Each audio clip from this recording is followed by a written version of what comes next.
Welcome to another edition of Sooner Politics Report.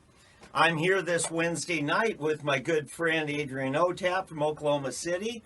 Happy to be here. All right, we're going to talk about all things Oklahoma and focus particularly on Central Oklahoma for what's going on this show tonight.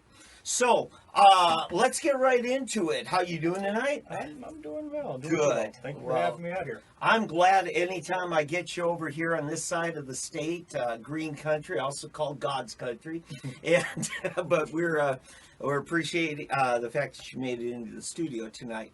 So let's talk about what's going on in Oklahoma City. What's going on with you got trying to rebuild a jail system that doesn't suck?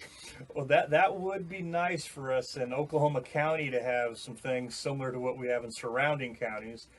Cleveland County, Canadian County, even Logan County. They have what we wish we had in Oklahoma County. Very, very dysfunctional.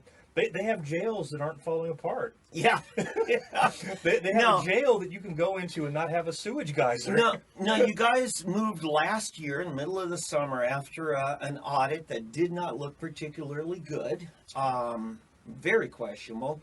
You decided at the county level to move to a jail trust. Now, that's something up here in Tulsa. We moved to that about 15, 20 years ago when we built a new jail.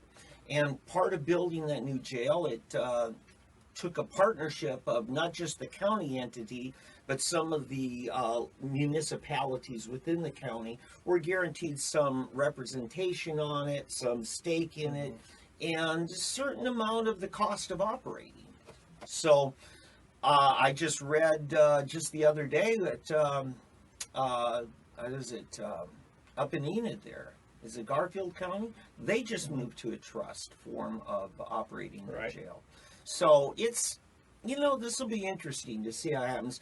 Now, the alternative to doing that trust is just let the sheriff run it all by himself. And that's basically what you've had for years with Wetzel, right? Yeah, well, absolutely. Sheriff Wetzel was in office for many, many, many years. Yeah. And a lot of the problems that we have in the jail now, outside of the physical issues that stem from just improper construction from the get-go, can really be, traced directly back to Sheriff Wetzel's tenure.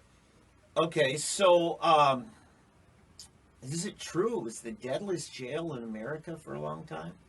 I don't know about America, but it's not a place you want to go. They have a number of deaths there. Yeah. They have prisoners that just they just lose track of them. Yes. And when, we have county commissioners and district judges that want to go into the jail to do head counts, and you have sheriffs resisting that. Yeah. That's a red flag right there. Sure it is. Sure it is. So we've got a trust. It was put in place. I understand our former Lieutenant Governor Todd Lamb's part of that trust authority. Yes, he is. And in fact, he's a former Secret Service agent, so it's not like he doesn't know anything about law enforcement. Very, very much so. Very true. And so now they finally hired somebody to run the jail. Right, the jail administrator. Okay, and they started. Was it this month? Let's see. We're still in January, right? Yeah. So, okay. Yes. Started earlier this month. $120,000 a year salary for this person.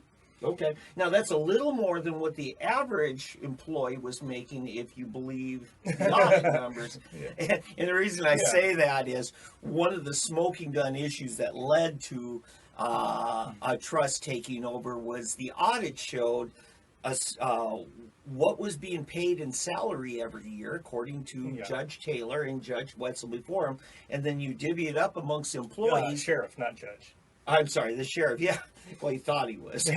I'm just joking. Okay, he'll be the judge of that. Yeah, he will. Yeah, but I stand corrected on that. So, Calvi says, no, wait a minute. That comes out to $108,000 a year for each jail employee, and that can't be the case. No. Sheriff's deputies, particularly in Oklahoma County, are some of the lowest paid law enforcement. Yeah, but this is 2 steps below deputies. Oh. Detention officers. Right. I know because I train detention officers.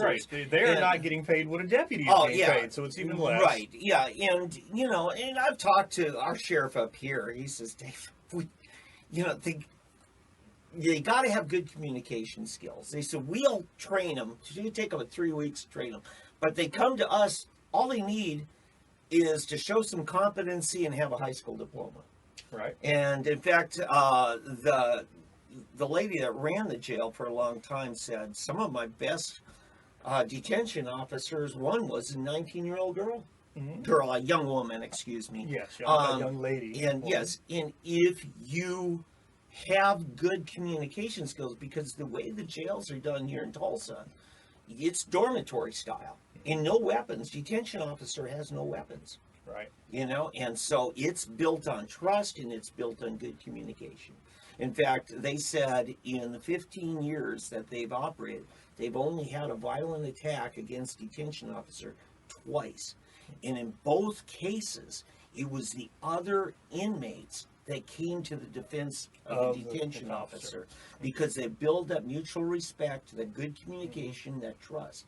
And part of that, and that's why I'm down there, is to help them understand the special needs of that person with the mental instability, to better understand it, recognize it. Oh, yes. It's important that you distinguish between mental instability or incoherence and just an obstinate attitude. Right. And it's unfortunate that our jails and correctional facilities are the places where we're warehousing our mentally ill population for lack of any other place to really send them. Yes.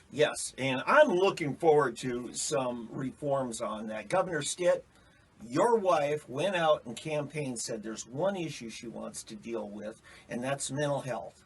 And I've reached out to her multiple times, and we're waiting for your administration to actually put some feet under those words and get something going. I believe your wife. I believed her when she said it. I know it's important to your family. I want it to be important to your whole administration to get something done. And now Terry White announced her resignation today. She's been in charge of the Department of Mental Health for at least 10 years now. It's time to move forward. This is our opportunity to go. That's okay. I'm off my...